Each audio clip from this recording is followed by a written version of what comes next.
जो सबसे ज़्यादा जो मुझसे रिक्वेस्ट किया जा रहा है, जो सबसे ज़्यादा पूछा जा रहा है कि मैम नवरात्रे आने वाले हैं तो आप कैसे नवरात्रे में पूजा करते हैं, आप वो बताइए। तो देखिए, जो जैसे मैं पूजा करती हूँ मैं वैसे बताने जा रही हूँ। सबका अलग अलग अपना वो होता है और इसमें कोई सही कोई गलत कुछ ऐसे नहीं होता है। माँ भाव देखती है। एक ऐसा टाइम भी था जब मैं तो बहुत ही नॉर्मल ऐसे करती थी। अब जाके थोड़ा थोड़ा कुछ कुछ सीखती हूँ तो कुछ कुछ नया करती रहती हूँ। पर अब मैं कैसे पूजा करती हूँ मैं वो बताऊंगी। सबसे पहले जो मैं करती हूँ कि सबसे पहले जो जहाँ मंदिर है, जहाँ मैं माँ को स्थापित किया हुआ है, जहाँ विराजमान किया हुआ है, वहाँ साफ करके साफ कपड़े से सब साफ करती हूँ। पीला कपड़ा मैं बिछाती हूँ, मैं लाल नहीं बिछाती हूँ मंदिर में। पीला कपड़ा बिछा के और माँ को मैं 5 चीज़ों से स्नान करती हूँ। सबसे पहले उनको शहद लगाती हूँ मैं। पूरे उनके, मेरी जो प्रतिमा है, जो मेरी माँ है, उनको मैं शहद लगाती हूँ, हल्दी लगाती हूँ। उसके बाद मैं उनको दही से स्नान कराती हूँ और फिर कच्चे दूध से, और सबसे आखिर में गंगा जल से उनको पूरा स्नान करती हूँ। फिर एक साफ कपड़ा लेकर उनको साफ करके उनके वस्त्र, नए वस्त्र जो मैं लाई होती हूँ वो पहनाती हूँ, हार पहनाती हूँ। फिर उनको मैं विराजमान करवाती हूँ। उसके बाद मैं करती हूँ कलश स्थापना। कलश स्थापना में मिट्टी का बर्तन जो मिलता है, आम मिल जाता है मार्केट में, उसमें मिट्टी भर के क्योंकि मेरा थोड़ा सा होता है बड़ा, तो मैं 100 ग्राम के करीब जौ लेती हूँ। 50-100 ग्राम जितना भी आपको ठीक लगे, उसमें जौ मिला के रख दिया। और जो कलश होता है उसको आप कोशिश करिए कि वो कलश हमेशा पीतल का हो। पीतल शुभ माना जाता है। तो अगर पीतल का नहीं है तो स्टील का भी आप यूज़ कर सकते हैं। तो कलश लीजिए, उसमें सबसे पहले आपको क्या कहते हैं, मोली बांधनी है उनके गले में। सबसे पहले आपको मोली बांधनी है, स्वास्तिक लगाइए, फिर उसमें 5 चीज़ें डालिए। जैसे मैं जो डालती हूँ, चावल, सिक्का, गंगा जल, लौंग और इलायची। बहुत से लोग सुपारी डाल देते हैं, हल्दी डाल देते हैं, अलग अलग है, बट मैं ये 5 चीज़ डालती हूँ। उसमें गंगा जल डालती हूँ, थोड़ा सा गंगा जल और थोड़ा सा जो हम पानी, घर का पानी होता है वो पानी डालती हूँ। उसके बाद उसमें आप 5 आम के पत्ते लगाइए। 5 आम के पत्ते जो हैं वो अलग अलग नहीं होने, अलग अलग टूटे हुए नहीं होने चाहिए। इससे कहते हैं परिवारों में दरारें आ जाती हैं, रिश्ते बंटने लग जाते हैं। तो कोशिश करिए कि 5 पत्ते जो है आखिर में जुड़े हों, टूटे अलग अलग नहीं होने चाहिए। तो मैं वो रखती हूँ। और उसके ऊपर जो नारियल जो रखती हूँ उसको कैसे करती हूँ मैं, उस पर स्वास्तिक, एंड फिर उसके बाद चुन्नी।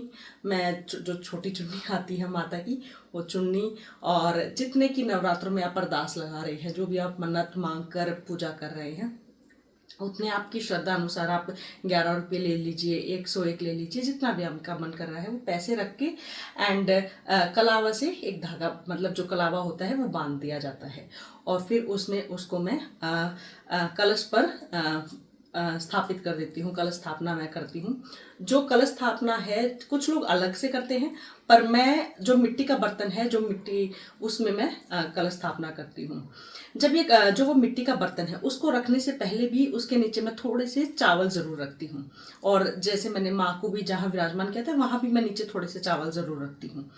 उसके बाद जो है आपको ध्यान रखना चाहिए कि इसमें जो प्रसाद जो होता है, पंचमेवा होना चाहिए। पंचमेवा में मखाने, किशमिश, काजू, बादाम और मिश्री, आप कोई भी 5 ड्राई फ्रूट्स आप ले सकते हैं, मैं ये लेती हूँ।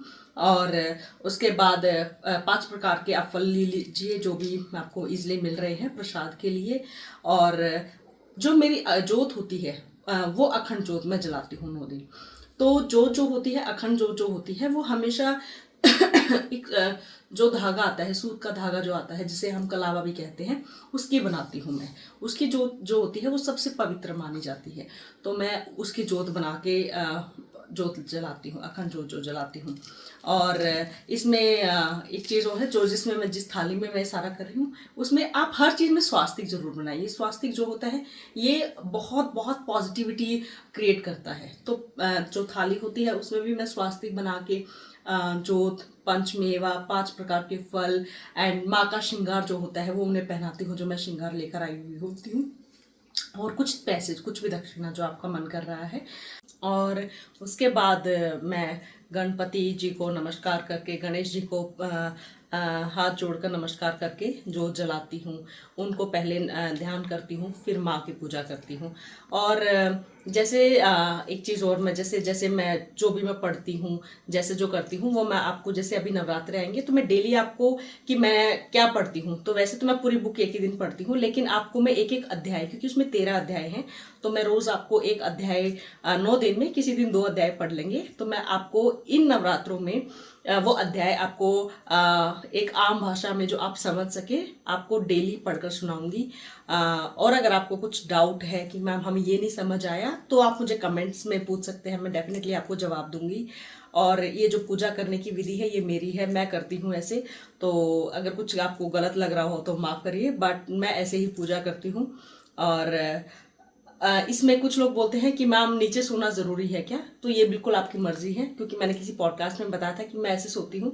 ये आपकी मर्जी है आप कितना, क्योंकि आप इसको फल में भी कर सकते हैं, आप सेंधा नमक खा के भी पूजा व्रत कर सकते हैं, आपकी मर्जी है। क्योंकि जैसे मैं व्रत करती हूँ, मैं सिर्फ पानी पे करती हूँ, कि सिर्फ पानी ही 9 दिन लेती हूँ, और मैं माँ के पास ही सोती हूँ। मुझे अच्छा लगता है कि वो मुझे देख रही हैं, वो मेरे घर आई हैं, तो मेरे एक अलग अटैचमेंट होती है, तो मैं कोशिश करती हूँ कि मैं नीचे वहीं उनके सामने ही सोती हूँ, रात को जोत को देखती रहती हूँ, तो मैं वहीं सोती हूँ। बाकी अगर आपका कोई सवाल है तो आप कमेंट्स में पूछ सकते हैं।